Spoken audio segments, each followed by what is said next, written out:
di mana di tahun 1918 telah terjadi pandemi terbesar di dunia yang memakan korban luar biasa banyak. Setelah itu orang praktis lupa mengenai corona ini. Tetapi pada tahun 2015, Pastor Emmanuel Makandiwa dari Zimbabwe yang dikenal sebagai nabi di sana sudah menyinggung persoalan akan munculnya suatu penyakit aneh yang berasal dari laut.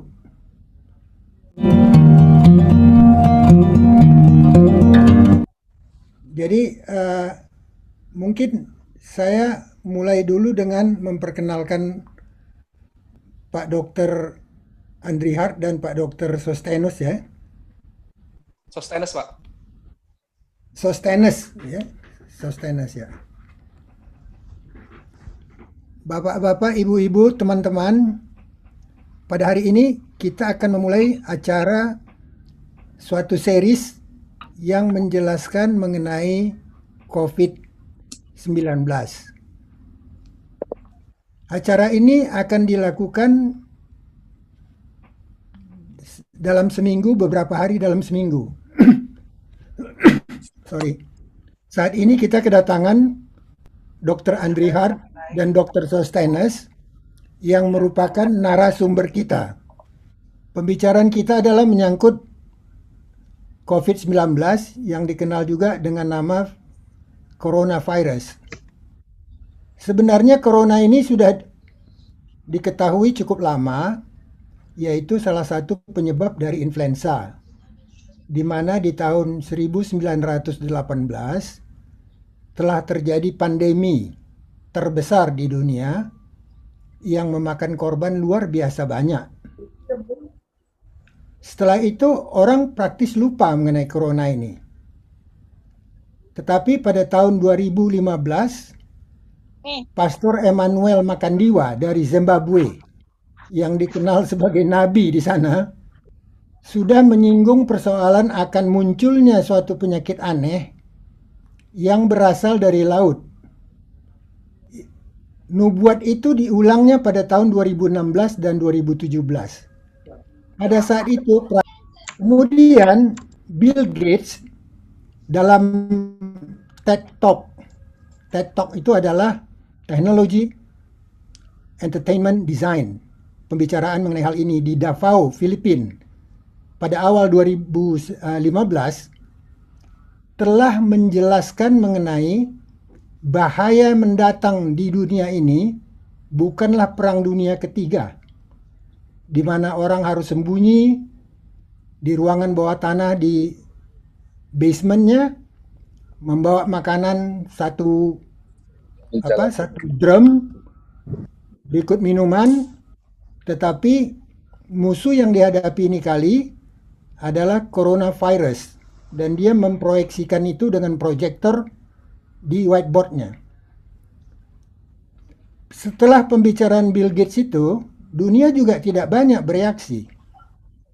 Tetapi setelah meledaknya wabah COVID-19 yang diumumkan di Wuhan pada Desember 2019, langsung banyak pihak yang mengkait-kaitkan antara pembicaraan Bill Gates dengan meledaknya yang disebut dengan pada waktu itu SARS-CoV-2 virus. Jadi severe acute respiratory syndrome COVID-2 yang sekarang dikenal sebagai COVID-19. Itu terjadi teori-teori konspirasi yang simpang siur di dunia sampai dengan hari ini, sehingga banyak orang yang tidak percaya dengan COVID ini atau takut dengan vaksin dan sebagainya. Nah, hal-hal ini tentunya akan diluruskan oleh para pakar kita yang hadir di sini malam ini. Kemudian kita ingat juga bagaimana WHO pada pengumuman pertama hanya mengatakan yang perlu pakai masker adalah yang sakit, yang tidak sakit tidak perlu. Kenapa bisa terjadi kesimpang siuran itu? Karena Pak, sampai dengan saat ini tidak ada satu manusia pun di dunia yang mempunyai pengetahuan lengkap mengenai virus ini. Karena ini adalah suatu virus yang bermutasi baru dengan karakteristik yang benar-benar baru, sehingga tidak ada satu orang pun yang mempunyai pengalaman banyak mengenai virus ini. Jadi tidak heran terjadi kesimpang siuran information. Di samping itu harus kita ingat bahwa setiap kali WHO memberikan suatu informasi, informasi itu bukan hanya ditujukan kepada negara maju, tapi juga ditujukan kepada negara berkembang. Sehingga kalau misalnya pada waktu itu WHO mengatakan semua harus pakai masker, kita nggak ngerti apa yang akan terjadi. Dengan mengatakan yang sakit saja pakai masker, harga masker di Indonesia, misalnya merek yang cukup terkenal, Sensi, mulai dari sekitar 670 ribu sudah loncat menjadi 350 ribu.